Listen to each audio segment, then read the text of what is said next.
রাজধানী সহ আশপাশের এলাকায় আবারও ভূমিকম্প অনুভূত। সন্ধ্যায় এই ভূকম্পন হয়। রিক্টার স্কেলে যার মাত্রা 4.3 বলে জানিয়েছে আবহাওয়া অফিস। এর আগে শুক্রবারের 5.7 মাত্রার ভূমিকম্পের পর আজ নরসিংদীতেই দুইবার ভূমিকম্প হয়।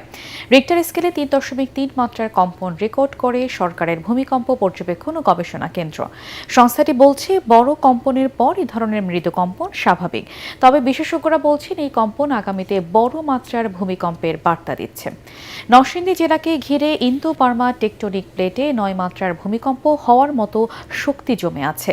আগামী 1 মাস থেকে 3 বছরের মধ্যে এর উদগীরণের শঙ্কাও তাদের। ইমদাদুল্লাহ বাবুর রিপোর্ট।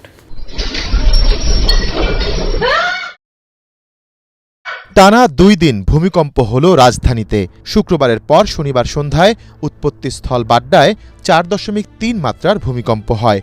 এর আগে 3.3 মাত্রায় আবারও কেঁপে ওঠে নরসিংদীর পলাশ, যার অনুভূতি পান নগরবাসীও। ফলে এ নিয়ে এখন রাজধানীবাসীর মধ্যে বিরাজ করছে আতঙ্ক।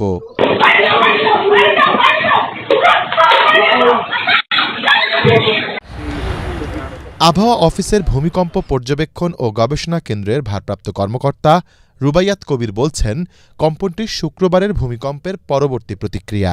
আমাদের এই রিজিয়নে অনেকগুলো বড় বড় ফল্ট আছে, সবকিছু মিলিয়ে কিন্তু এই অঞ্চলে একটা বড় ভূমিকম্পের ঝুঁকি রয়ে গেছে। একটা বড় ভূমিকম্প হলে এর থেকে কিন্তু আসলে আপনার সঙ্গে একটা বা দুইটা হবে, বিষয়টা এরকম নয়।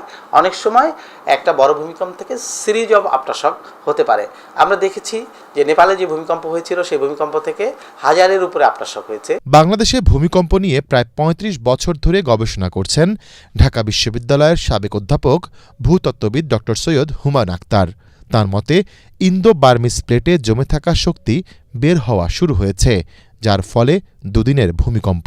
ইন্ডিয়া প্লেটটা বার্মা প্লেটের নিচে তলিয়ে যাচ্ছে। যে ভূমিকম্পটা হলো সেটা হচ্ছে একদম এই সংযোগস্থলে, নরসিংদী যে ঘোড়াশালে হলো, এটা হচ্ছে এই সংযোগস্থলে এটার অবস্থান। যে পরিমাণ শক্তি এখানে জমা হয়ে আছে তার অতি ক্ষুদ্র হচ্ছে গতকালকে এটা বের হয়েছে, বাকি পুরাটাই হচ্ছে শক্তি জমা হয়ে আছে। হুমায়ুন আখতারের গবেষণা বলছে, আগামীতে নরসিংদী, শীতলক্ষ্যা নদী এবং মেঘনা নদী ঘেঁষা এলাকাতেই হতে পারে 9 মাত্রার শক্তিশালী ভূমিকম্প। আর এমন হলে ক্ষতিগ্রস্ত হবে ঢাকা ও চট্টগ্রামের 40% স্থাপনা।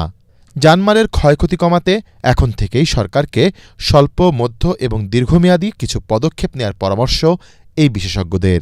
এই যে সাবডাকশন জোনে 8.2 থেকে 9 মাত্রা শক্তি সম্পন্ন ভূমিকম্পর শক্তি এখানে জমা হয়ে আছে, সেটারই একটা আলামত, বার্তা এখানে দিচ্ছে। এটা এতদিন আটকে ছিল দুটো প্লেট, এখন ছোট্ট একটা অংশে সেইটা খুলে গেল, আনলকড হয়ে গেল।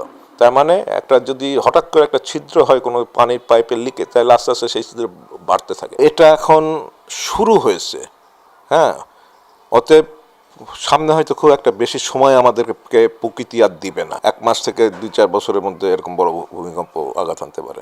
সব মশার বিরুদ্ধে সুরক্ষা দিতে এলো বসুন্ধরা এক্সট্রিম অ্যারোসল। মশার বিরুদ্ধে এক্সট্রিম সুরক্ষা। নিয়মিত ভূমিকম্পের মহড়া করি, তাহলে এই অনুশীলনের মাধ্যমে আমাদের মানসিক মনোবল বৃদ্ধি পাবে।